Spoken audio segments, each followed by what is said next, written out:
return program is changing with new laws opening the door for community-run sites to play a bigger role. Supporters say it's a win for recyclers, but some small businesses argue these rules are not fair.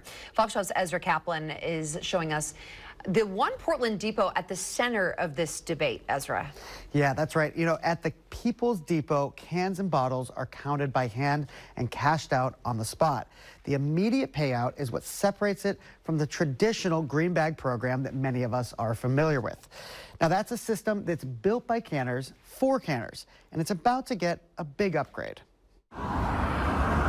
For 2 hours a day, 5 days a week, the People's Depot trades cans for cash under the Morrison Bridge. It's what I do to survive out here, but I also make it because it's my living.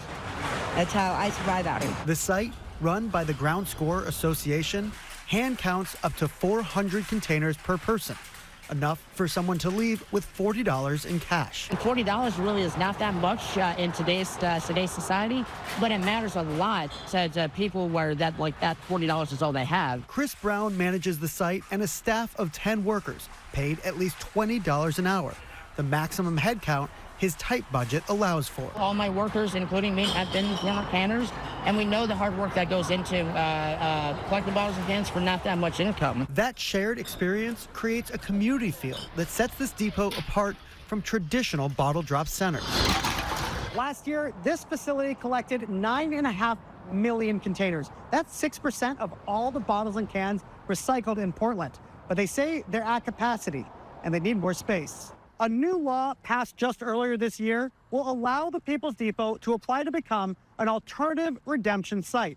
They say that if they're approved, they plan to move their operations here and have the doors open by the end of the year. Having a place with walls, with electricity, with some place for workers to wash their hands, you know, some of those basic amenities are also things that we're looking for. Once approved, the new location will create a 3-mile convenience zone. Large grocery stores inside that zone can opt out of hand counting bottles by writing a check. Part of it going to the state system and part of it to the People's Depot. Retailers oftentimes don't want to take cans and bottles, but we really do, and we love working with can and bottle collectors. But there's a catch. Smaller stores like Plaid Pantry aren't allowed to opt out. I have 107 stores, so I absolutely would not do it for the vast majority of my stores. But for this store that we're standing in, downtown Portland, and 3 others, in a heartbeat.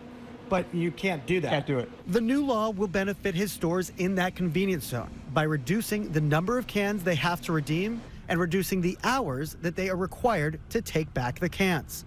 But he says it still leaves small businesses with the biggest burden. My argument again is, okay, we're coming up with a whole new paradigm of redemption centers. Let's really rethink it and address the problems that are happening in this very unique zone and let me opt in. I mean, I've got the proof, the data that says I'm taking back more bottles and cans than half of those big grocery stores. He's frustrated, but not with the People's Depot.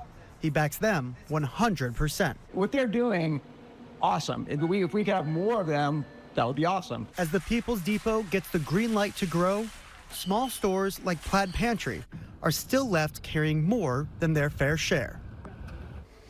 And it's worth stressing that all of these changes only are affecting the way cans and bottles are hand counted at places like the People's Depot. For most Oregonians, using the familiar green bag system at grocery stores or kiosks, nothing about that process is actually changing. And Ezra, we were chatting about an interesting survey that really took a look at who uses the People's Depot. That's absolutely right. So the People's Depot, the Ground Score Association, who actually runs the People's Depot, they did a survey of the folks who use that People's Depot, who use that canning facility. What they found was that most of the people are unhoused, but about 40% of them are housed. And so these are folks who have shelter, who have stable housing, that are still using the cans as kind of a supplementary income. Many of them are on fixed incomes or don't have another source of income. The other thing that was really interesting that they found was about 68% of the people that they surveyed say that they're using this money that they're getting for basic essentials, for things like food, for things like clothes. And so, you know, I think there's a kind of a conception that a lot of this money goes right back into drugs and other things on the street. And there's no question that some of it is, but we also know that a lot of this money is going towards people's lives and surviving. Supplementing. Just getting by. And, you know, one of the things we heard is $40. $40 may not be a lot to a lot of us, but if that's all you're getting, that can mean you know, feeding yourself for the day. Sure. Yeah, absolutely. Really interesting. Thank you, Ezra. Absolutely. Let's get over to